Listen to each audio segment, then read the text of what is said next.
Hello, everybody, and welcome to Talladega Superspeedway for race 16 of the 18 race LIMECAR season. We are getting down to the nitty gritty, the end of the year. 3 races to go, including this one for our final drafting track of the year. And I'm in the booth with none other than Mr. Charlie Lamar. Charlie, how are you doing tonight? Doing phenomenal. We are set up for a very heavily impactful race in this season. It's really getting down to it. I can't wait. Super Speedway to kick off the final 3 races. Ian McDaniel, a 35 race winless streak, was broken last weekend. He's going to try to make a late season points push, but it's a new points leader after a topsy turvy race at Kansas. Desquarius Greenhouse Jr., the 52, is the new points leader. Justin Haley was fastest in practice. He's looking for his second LimeCar win to also try and stay alive in what was previously a few races ago a very cut and dry point situation. Now, I mean, it's anybody's game. The top 9 mathematically within the 60-point threshold, and the top 26 also mathematically eligible to win the title. Charlie, this is looking insane as we head into our final few races of the year. I mean, not even a few races ago, it was just a CRT 1-2, but now it's been all the way jumbled up. Christopher Marnell had been the points leader for a while, lost the lead to Lamar as they went back and forth, but now it's anybody's game. Anybody can win it, and everybody's still got a chance. It's going to be good going down the stretch here. Looking at Henry Guo in 7th, he finished second last week, was definitely needing that extra 10 points that a win would give him, but he is the reigning winner here at Talladega Super Speedway. 47 laps will make up our third and final Super Speedway of the year. Charlie, what are our keys to the race for today? Well, it's a 47 lapper today, 2.66 mile super speedway. It's the last super speedway of the year. Wide track means a lot of lanes of racing. Around the 28 to 30 lap fuel run, we'll need to stop at least once to make it on that. However, the thing that we're really going to be watching for is tires, as that seems to be the key to this track, as it's one of the biggest attrition races of the year in terms of equipment use. It's certainly going to be something to watch for as we get ready to go here. 3 super speedways are on our schedule. 3 very unique and different super speedways as the field is going to roll off here. Daytona, flat out. Armory Digital is very setup based, and then here at Talladega, you're going to be wanting everything to be tip top and perfect to run 200 miles an hour around this track. Leading our pack for today, Ethan Harrison wins the pole alongside Richard Fridge. Henry Guo is going to line up behind his front row teammate alongside Garrett Lamar. Riley Gorse, Kyle Mabey, 2 Fords making up row 3. Jerry Chen, Zachary Ponce with a very Ford-dominated rows 3 and 4, with Justin Haley and Alexander Rowe making up row 5. Row 6 sees Blake Walker and Michael Guthrie as Jerry Chen and 16 are back in row 4. Torius Greenhouse Jr., your current points leader, and Christian Visconti, row 7. Christopher Marnell, Logan Williams making up row 8. Strokey Banger and Dominic Anthony in row number 9. Row 10 sees Ian McDaniel and Matthew Faston. Row 11 is going to have Santiago Nicholas. He's won the last 2 Super Speedway races. Can he sweep the year? Robbie Gordoff is alongside him. Chase Gibbons, Kaz Gralla, row 12. Row 13, Reed Simpson and Quentin Haley. Got a lot of teammates lined up nose to tail in this field. Chris Lilly makes up the 1, 2, 3 row of the Toyotas alongside Madron, Meade, and Yuko in row 15, 2 Fords there. Row 16, Joe Kraus, Tyler Cook. A lot of rumors swirling about Joe Kraus, whether or not he stays in that 26. Sean McKean, Nicholas Soa make up row 17. Row 18, Cam Arrow and Carson Green, the 2 Lamar Motorsports cars in row 18. Nathan Stapleton, Stephen Colon in row 19. Row 20 is going to see Ricardo Garcia and Aaron Giffen, who needed a points provisional to make the field, as well as Anthony Foss and Braden Sigafus in row 21. Drivers missing the field today, we had 5 DNQs: Addie Giffen, Brayson Collins, Luna Bennington, Jonah Burge, and Ryan Barone. As we're getting set for 47 laps here, the 77 and the 27 lead them down. Green flag is out. We're underway. here at Talladega Superspeedway. And already early on, back in the field, we've got cars getting out of line and out of shape. Christopher Marnell looks to be running the middle as he looks to get as much track position early. This track has been very good to him in the past. He's hoping for more of that today. So we see the 27, the 60 of Riley Gorse is going to make a lunge to the inside, but it's the 27 of Richard Fridge being pushed by the DAF Racing power plant of Henry Guo. He's going to launch forward to the lead and cut down across the nose of the 1-3 Racing 77. The 27, Richard Fridge, out in front. He won at Armory Digital, not this season, but last season. But we'll have to go all the way back to last year to find a driver that wasn't Santiago Nicolas who won a race at a super speedway. It's Richard Fridge out front. The DAF Racing cars, I mean, if you look at it at the super speedways in season 3 and season 4, Charlie, it was either a DAF Racing car or Santiago Nicolas who has won at the super speedways. If you're a betting man, I would put your money on one of those 6 cars, as we have Dominic Anthony, the DAF Racing team owner, also in the field. But it's a Ford train making their way to the front. Riley Gorse and Michael Guthrie here on lap 2. Still a long ways to go, but the track position and where you are in the field, being up front is key. And seeing all this speed from the Ford certainly has to be encouraging for someone like Ian McDaniel. He just broke a long winless streak, driving with a lot of confidence. Now looking to really make something happen here as he goes 4 wide for the lead on the inside. Ian McDaniel, 35 race winless streak was broken, but guess where his win previous to Kansas was? That's right, Talladega season 2. So Ian McDaniel, could he go back to back? But here's the guy that everybody's been fearing and nobody is helping right now, Santiago Nicolas in the 83. 2 straight wins at super speedways and Daytona 500s, 2 straight of them as well. The only track that he needs to cross off his bucket list for the drafting tracks is this one, Talladega. Reed Simpson, winner at Darlington. He's been on a bit of a good run, finally getting the monkey off his back to win. Here's someone who needs to get the monkey off his back, Alexander Rowe, currently in the middle of 3 wide, sitting just outside the top 10. And just right around him is the 83 of Nicholas. He's the betting favorite heading into this race, but nobody's trying to give him a helping hand. They are tired of watching that 83 car do burnouts for wins at these tracks. They're going to try and cycle him out of the way as Simpson continues to lead, but it is 3 wide, maybe 4 at the front of the field. Yuko and Joe Kraus kind of almost getting together, but that's going to open the door for Chris Lilly being pushed by Aaron Giffen. Charlie, we're here in the early stages of the race, and we see a lot of different guys working with a lot of different teams. Some of the Dodges working with the Toyotas, some of the Fords working with the Chevys. This is the part of the race, especially lap 5 now. You're trying to just figure out your car and try to figure out who the best dancing partner is. It's the 62 abandoned the middle lane to go with Joe Kraus, his teammate. I just think people right now are just trying to find out just how well they can handle. Oh, big wreck off of 2. Oh, and that is a lot of guys in it, including Garrett Lamar. He's fighting for the points lead. He could not have this happen. Madron gets around. It looks like we stayed pretty clean for the most part. The yellow is out. We're going to race back to the line. We saw a lot of smoke and a lot of cars around, but it seemed like the field had checked up pretty good for the most part. Chris Lilly's going to lead him back and lead on lap 6 of 47 here at Talladega. That's the 69 of Anthony Foss, who has a little bit of damage. The 13. We'll take a look and see what happened here. Oh, Christian Visconti squeezes Madron up, and that was 4 wide in the wrong place. McDaniel gets a little bit of it. Desquarius Greenhouse Jr., Riley Gorse. But it seems like everybody kind of gets away relatively clean. The only one with major damage is the 68. It's a little bit early to be going that far wide at this track. Even though it is wide, there is a limit to how wide you can go. And I would say 5 is probably it, as we ride on board with Logan Williams here.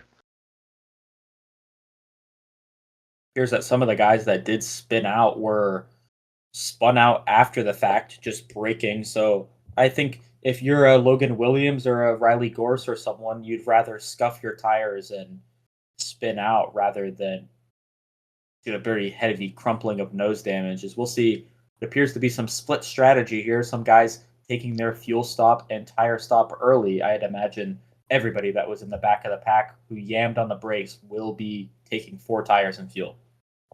Well, maybe not, as a bunch of them just stayed out right there. Couple guys coming down who have to repair damage, like the 68 and 27. Certainly an interesting decision to make this early into the race. Yeah, we see the one take a splash and go of fuel, as did the 33 and 47 and 77. Actually, the 77 is coming in.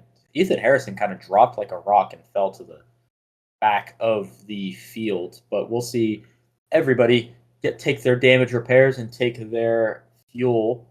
Looks like no tires being taken for the field, but it's going to be a re-racked top 10, some new contenders up at the front of the field. It is Carson Green. Charlie, I'm sure you're happy to see the 40 up front. Carson Green, Quentin Haley, Sean McKean, Braden Sigafus, and Zachary Ponce make up your top 5 as we're back green. You're on lap 10 of 47. And I'm certainly happy for Carson. It's been a bit of a scuffle for him recently, so I'm sure he's going to savor every moment he can up here, as Quentin Haley gives him a nice shot going through 1 and 2. That's 2 Chevy engines. Both of these teams getting their power plants from the Crisis Racing team and organization. The 40 is going to duck out wide and kind of drop back to Braden Sigafus as Quentin Haley is going to make it 3 wide as Sean McKean, with a little bit of help from his factory friend that's a corporate teammate of Zachary Ponce. Sean McKean being pushed by Zachary Ponce to the front. First, well, I won't say anything yet. This is the first time the 67 has sniffed the lead in quite a while. Good to see Sean McKean back out front, but I mean, we have a long ways to go here in today's race. Ponce is going to steal it at the line. That's the point for the 16 out in front. He's had a pretty solid race car. He's been able to drive up through the field up to this point, and then all those guys pitting and mixing up strategy really helped him there as he gets cycled out. And now Aaron Giffen, who had to use a provisional, should cycle to the front, although I say that he slides into the middle, and Ponce will stay out in front. There's 2 Toyotas as the 88 is very slow. Blake Walker, he's trying to stay out of the way. Looks like Blake Walker had to take an emergency stop, and he's going to hold up this field. And the Toyota train I was just about to talk about was the 14 and 4, Chase Gibbons and Reed Simpson. They're going to be out in front by a long shot as the field is on the horn screaming about Blake Walker pulling out in front of everybody. Yeah, my scanner array here is lighting up like a Christmas tree right now. There is a lot of angry drivers here with the 88 there, as he slowly gets filtered through this pack, as the 2 Toyotas and Ricardo Garcia continue to hold out in front. They're going to take a pretty healthy lead, and the field is still 4 wide, not really put together behind them. So I can imagine that Reed Simpson and co. are going to hold out front for the most part for a pretty healthy margin, as Braden Sigafus is the first driver leading this pack in 4th. I'd have to imagine we're going to take a few laps to try and cycle back through. That's Garrett Lamar, who was involved in the wreck early. I wouldn't say involved, as it looks like he just didn't have much damage. That 13 seems to be showing no signs of being hindered whatsoever. He's going to rocket to the front of this pack. So everybody's kind of getting together now. It looks like they've cycled the 88 out towards the back. And once these guys get together, it should be full steam ahead. And service should be back open like usual. You know, that 13 crew is breathing a sigh of relief, seeing that car still be able to lead this pack pretty well, as 26 gives him a push here through the middle of the tri-oval. Looking to run down this top 3 that's got a pretty sizable lead on the pack right now. Lots of we see in this pack, a lot of guys are kind of shuffling about. A lot of discipline being held up front. Those front 3 are tucked nose to tail. pretty healthily, and it looks like they're staying on the high side on the front on the straightaways to try and create drag to make sure that they don't get swallowed up too quickly by this group. I would imagine that's a good strategy that they're trying to move the wake away from this front pack so then they have to chase them a little more rather than swallow them up. Is I mean they're four wide throughout this pack here. They are nowhere close to being organized whatsoever. Disorganized or not, they are catching. It won't be long, but if they continue to stay this disorganized, this lead group might have a chance to hold them off and maybe get into this pack and organize it themselves. As we ride on board with Strokey Banger here, right in the middle of some mess in front of him. Charlie, you've done your handful of races, although not quite to this level. That how do you? I mean, you see this outside of your front windshield. This is just a mess. It's a traffic jam at 190 miles an hour, with lanes opening left, right, front, center. I mean, this isn't like Daytona where everybody is tucked nose to tail. We're here at Talladega. There's so much movement and ability to be able to take your own lane, make your own lane, kind of go 4 or 5 wide, really pick and choose your dancing partner. Yeah, it's something to manage. It's definitely not easy to do. I can attest. I don't have exactly all that much success in this form of racing, but it's definitely something that requires a lot of talent, as here we see Tyler Cook shoot off to the lead of this group, just past the 48 of Matthew Fastnot, as he looks to try and run these three down as they continue to hold on, surprisingly. I would say they've maintained their gap, and look at, I mean, they're very disciplined out in front. Ricardo Garcia definitely doing his best job of keeping with the pack. I think if he had pulled out and tried to make a move like some of these guys have done, they would have fallen to the back. And it definitely helps to have a teammate in Chase Gibbons pushing. As right when I said Garcia was doing a great job of pushing, he does exactly the opposite. Well, I can't teach an old dog new tricks sometimes, but he gets right back in line, and they continue to hold this little steady three-car breakaway as it continues to be an absolute mess behind them. And I mean, if you're Reed Simpson, Chase Gibbons, even Ricardo Garcia, I would say the 14 and 4 are in the best position possible of these three. The 41 is probably going to be sent to the wasteland once these guys catch him. That's the best possible thing that you could see when they were all disorganized. But now we see a little 1, 2, 3 kind of train 1, 2, 3, 4 train Kaz Gralla moving to the bottom. That's going to be a Chevy 1, 2, 3 along this group with Cook, uh, Dominic Anthony, and Kaz Gralla, 2 CRT powertrains and 1 DAF Racing powertrain, and they definitely gained a lot in that set of back straightaway and corner. That just shows you how good being organized at a super speedway is, how much more time and everything you Yep. can gain. And now they're catching up to the draft of this 41 in the front group.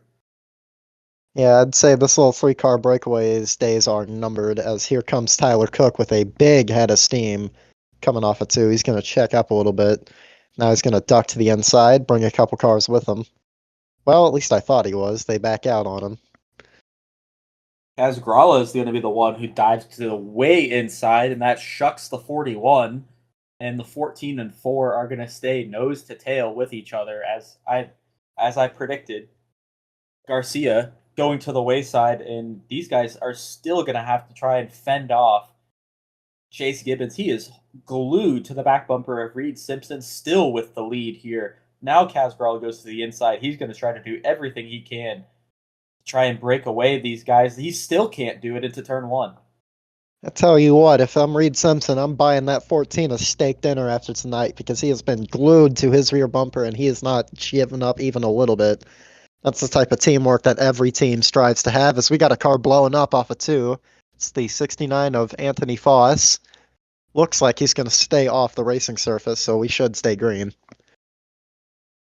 I'd say the bigger travesty is, it's disingenuous to Anthony Foss. He was doing quite well, but the 14 is now separated from the back bumper of Reed Simpson, who still has the lead. He is fighting tooth and nail. He's fighting top, bottom, center, everywhere along this racetrack to try and keep this lead. He's been leading for the last 10 laps. He's now going to give up the ghost to Eris Yuko for the first lead change since lap 12. And don't look now, but that 83 is right back up at the front where he usually is at these tracks. Even if nobody's going to help him, he's just going to drive up there himself. He wants to get that weekend. He wants to get that super speedway sweep. Nobody else has ever done it before. Down. Big wreck on his roof. That is Robbie Gordoff. That is a huge impact in the points. And also probably a race-ending crash right there for the 33 as he continues to roll off a 3. That's 2 straight weeks in a row for Robbie Gordoff where he has been involved in probably the biggest incident of the race. Last week at Kansas was the only driver to not finish the race. It looks like this weekend it might be back-to-back last place finishes for the 33. That's certainly not what he wanted to see. No, not at all. Let's take a look at this replay here. Heavy, heavy impact for the 33. He was sideways by the time he hit the wall. He's just got the 14 all on his door, and then they just hook together a little bit, and it just pulls him right to the fence. Momentum takes him over on his side, and at that point, he's just a passenger. Really unfortunate break for him. He was running a smart race. He's able to stay near the front, and then just bad luck got him there. 16 of Gorse is also going to get some damage, as well as the 7 of Dominic Anthony. His 33 is going to take that tumble, come to the grass, and he already been picked up by the ambulance. They're going to check and release him from the care center, as it looks like we're going to see almost the full field of cars come down pit road. The 54, the 7, and the 41, they're going to stay out. Everybody else coming down pit road, and this is the threshold you're going to want to pit to make it to the end. They should be good on fuel, but I'm surprised those top 3 didn't pit here. Would have been an easy fuel stop, and they would have been in a good position in tires too. So really confusing there, but I bet they have a plan. So I'm gonna trust it. Everybody topping off on fuel. Field is going to cycle themselves out. See a couple cars take tires here. 13 and the 27 both took 2. A lot of the Chevy guys for sure. The 16 of Ponce, he's going to take some extended repairs. So Eris Yuko cycles to the lead. Ricardo Garcia in second. Dominic Anthony in third. And then the 43 is the first driver off pit road. Here, the 97, 47, 80, 83, 84, and 31 will be your top 10. Blake Walker down to the way inside, 1 lap down in the 88. We're going to fire off, green flag, back out. We're back underway, the 54 and 41. And Ricardo Garcia blocking the 7 to the wall almost. The 7 is going to go with the 43. Or excuse me, it's the other way around. The 43 is going to tuck in with the 7 for a little bit. Not for long. Corporate teammates, the 41 with the CRT power plant, is going to get pushed by his factory driver of Tyler Cook for about 5 seconds. And now Henry Guo, that's another dangerous driver at these super speedways here, Charlie.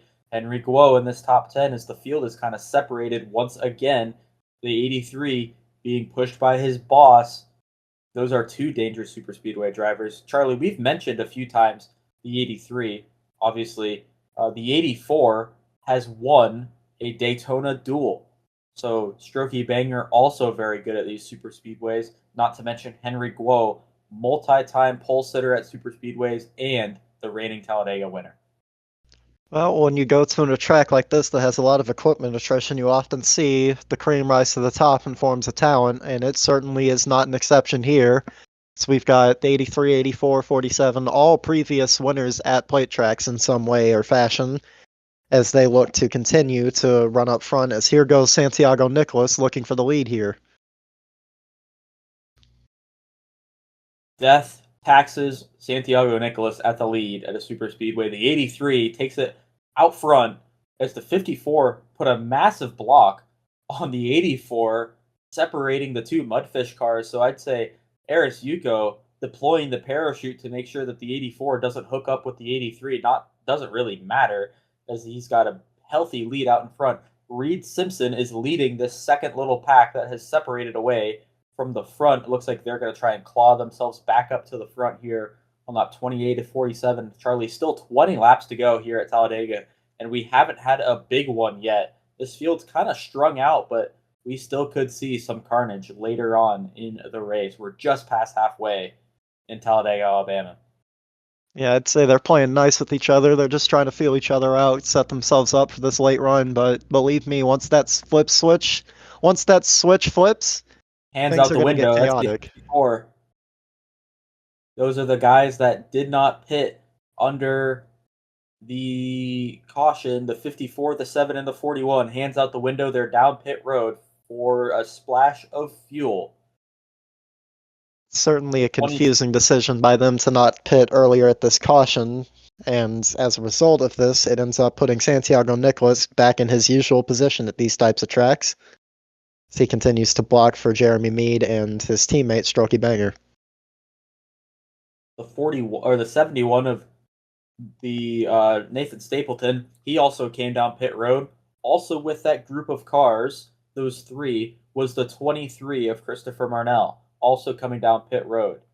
Very intriguing, very head-scratching pit strategy going on here at Talladega, as the field is going to rocket past for lap 30 of 47 starting now. Yuko might have had the right idea when he tried to split up those two teammates, because now these two have linked up together and they are cruising away from this little group of 6 behind them as they try and maintain this lead. Here goes Reed Simpson. He's had a fast car all day. He looks to be a real contender here as he tries to separate the Mudfish pair up the front of the field here. The car's exiting pit road. That's Garcia. He's going to hold up the 4 wide that was happening between two corporate teammates of Gralla and Viscani. And Garcia is doing his best job of being a parachute, as the 54 was somehow able to stay in front of the 83 and 84, and he's going to actually stay in the draft, as well as Ricardo Garcia, as well as Dominic Anthony, I believe. So we see, Dominic Anthony is not able to stay in this draft. So Yuko is picked up by the front running cars. The 84 of Strokey Banger will take the lead away from the 83, as we have two packs once again, but this second pack is much more contained than this front one, who is pretty strung out right now with the 97 of Jeremy Mead right there with him. There's a lot of veteran presence up in this second pack, up in this little lead group here, though, so I doubt that they'll have much trouble stringing it up together and getting on with it as they get ordered up here. Got a little 6-7 car breakaway up at the front. As here goes Henry Guo down the inside. He's going to get shuffled out a little bit, or not. Here goes Reed Simpson to follow him. Simpson's going to follow Henry Guo, as that's going to freight train the 84, who only has help from the 43 of Tyler Cook. That's the entire rest of this group that's going to go underneath the 84. So we see a little bit of a cycling, a little bit of a trade, as the 54, with nothing to play for except trying to get his lap back the hard way and hoping that there's a yellow, he is going to push Santiago Nicholas on that bottom lane. Now he's going to try to do it himself, as we see the rest of this field trying to cling their way back up to the front on lap 33 of 47. That's the 13 of Garrett Lamar hearing on the radio. Drop back. We might see some funky business. Yeah, it's really starting to get chaotic here in the second group as they try and string themselves out and get ready to race here. Try to run down that little lead group.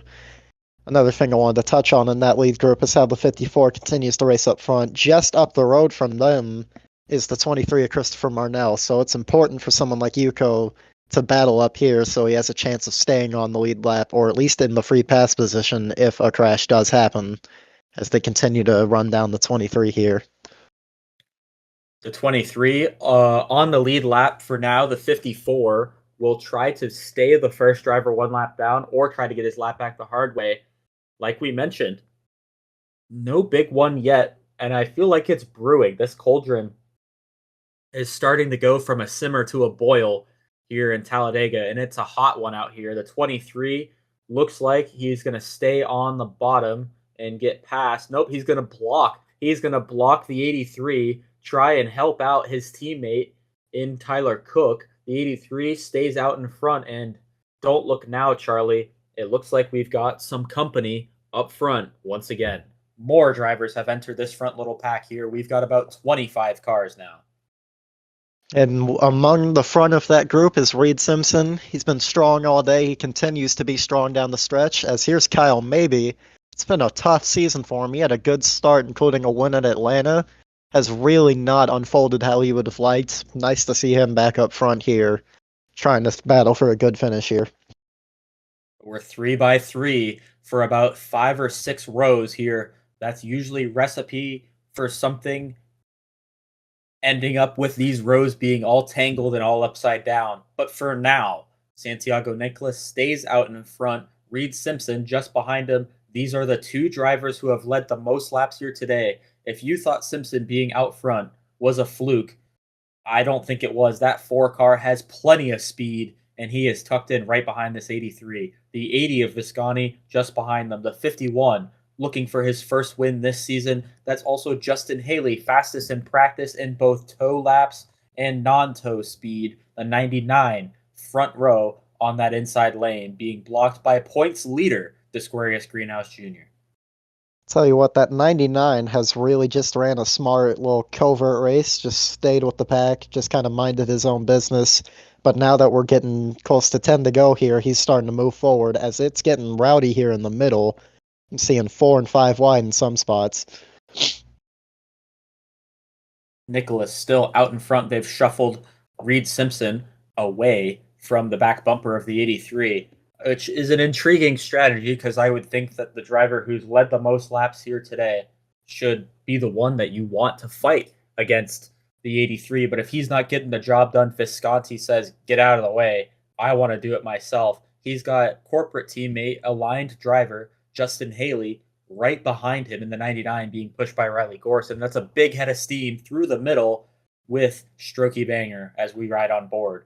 With coming to 10 laps to go at the line, big wiggle out of the 40 underneath the 84. They both have to check up, and now we're 4 wide through the front stretch. Tell you what, this is a hornet's nest right now, and it's getting ready to burst here as the 83 continues to lead from the 80, 99 just behind them. 32 still holding strong on that bottom, looking to bring home a good finish. But don't look now, the defending Talladega winner Henry Guo is right in the thick of it, as it's just anybody's game at this point. It's anybody's game right now, but as for now, the person holding the cards is Santiago Nicholas with 10 laps to go. Don't look now, we have a lapped car ahead. That's Dominic Anthony, who lost the draft on the pit cycle. He is about to get swallowed up by this pack.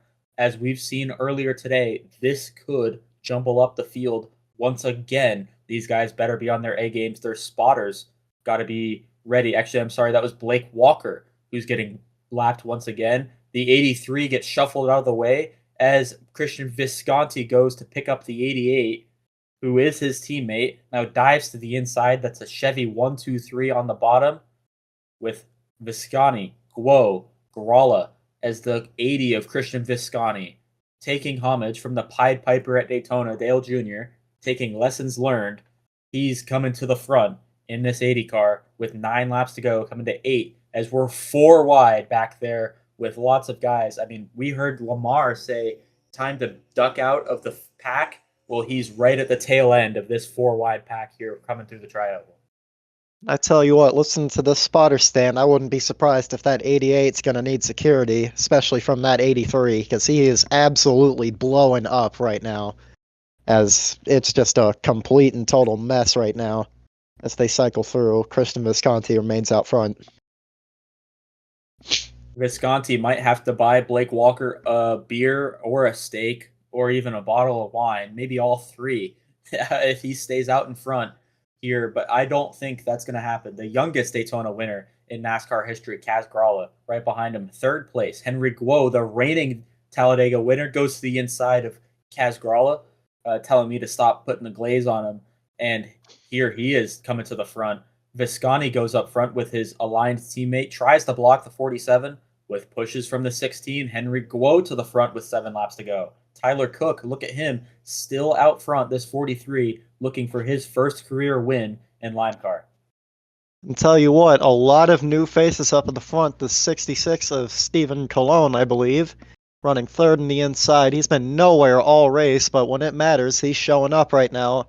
And he's looking to bring home an impressive run for that Full-Send team. They've been grinding for every bit that they can get. As here we go, Henry Guo continues to lead. He's got his boss just out in front of him as a lap car. Don't forget the 66 of Cologne.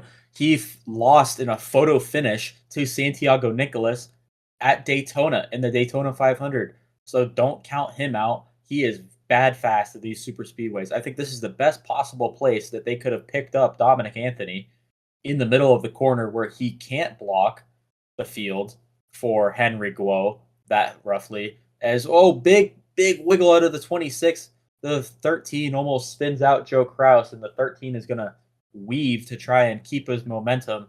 But the 47, now with help from Dominic Anthony, he's going to stay out in front, and this is probably the best thing that Henry Guo could see. His boss as a lapped car holding up the field for him, not only holding up the field, but being a drafting partner.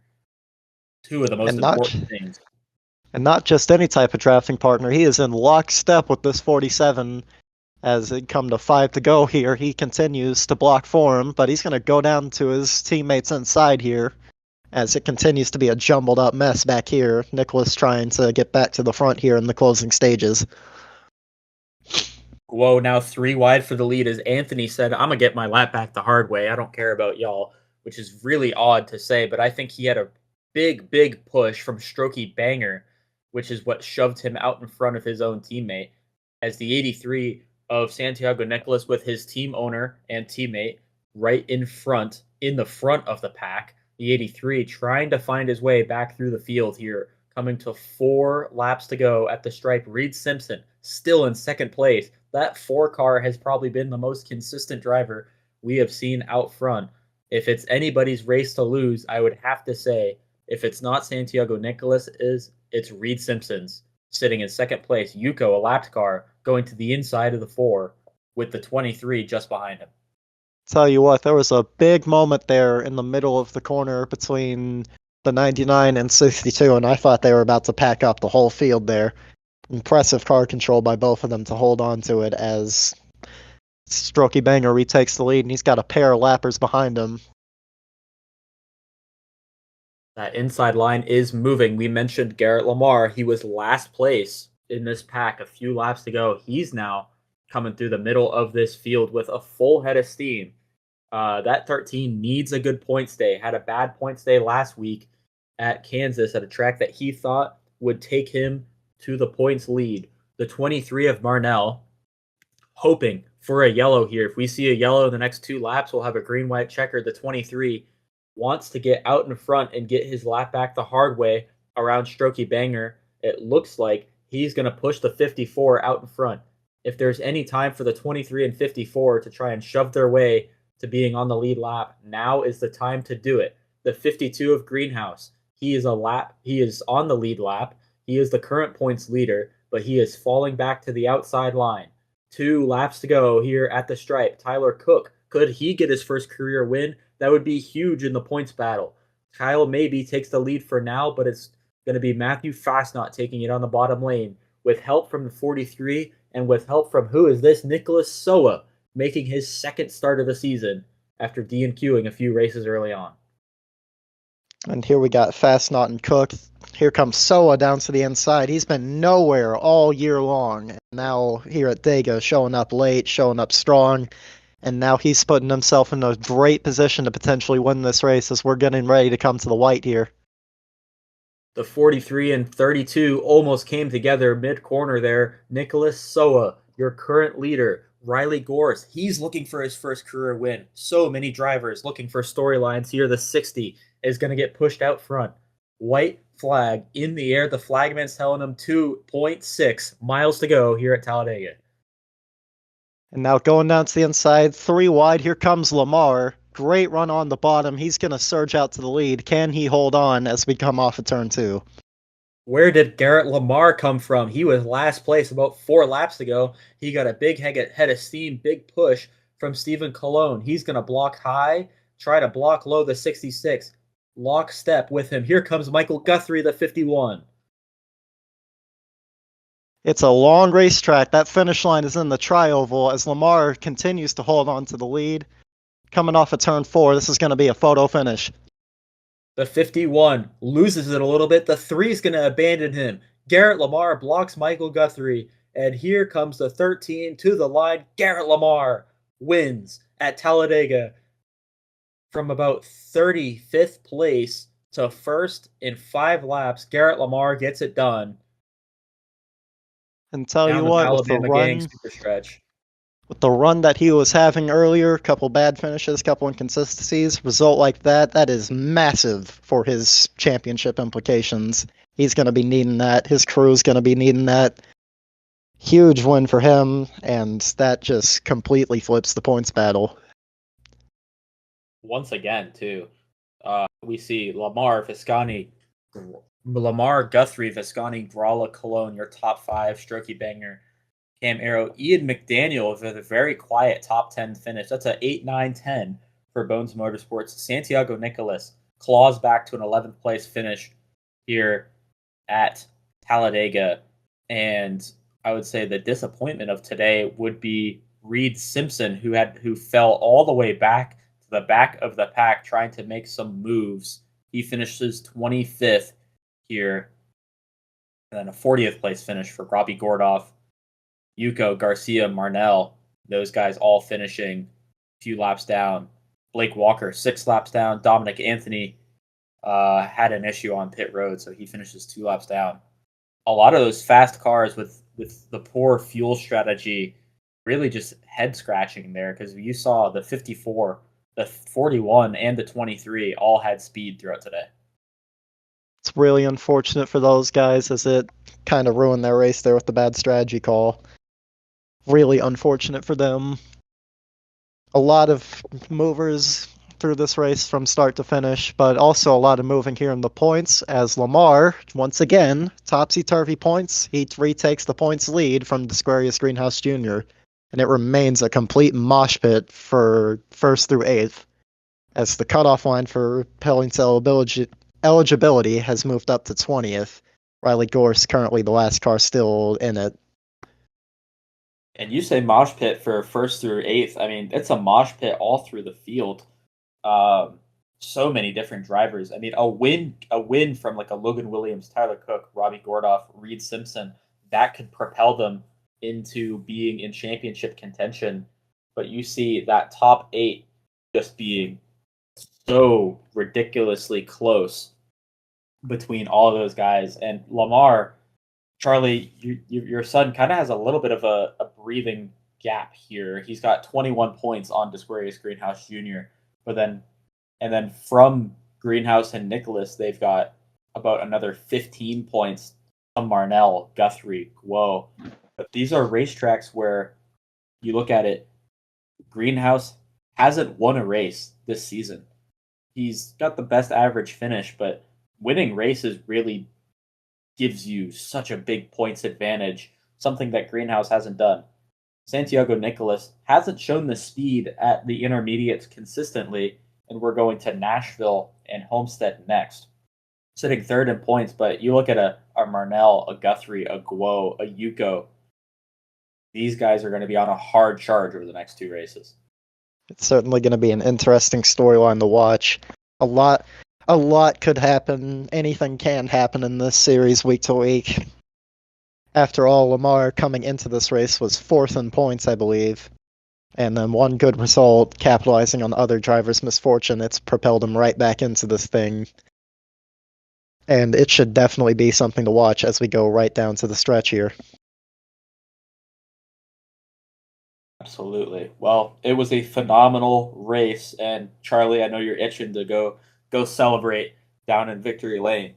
Any final words before you motor on out of here and take that golf cart down to Victory Lane so you can party on Talladega Avenue, Talladega Boulevard? All I'm gonna say is we are getting lit tonight. Good show, good race. Hope to see y'all next week.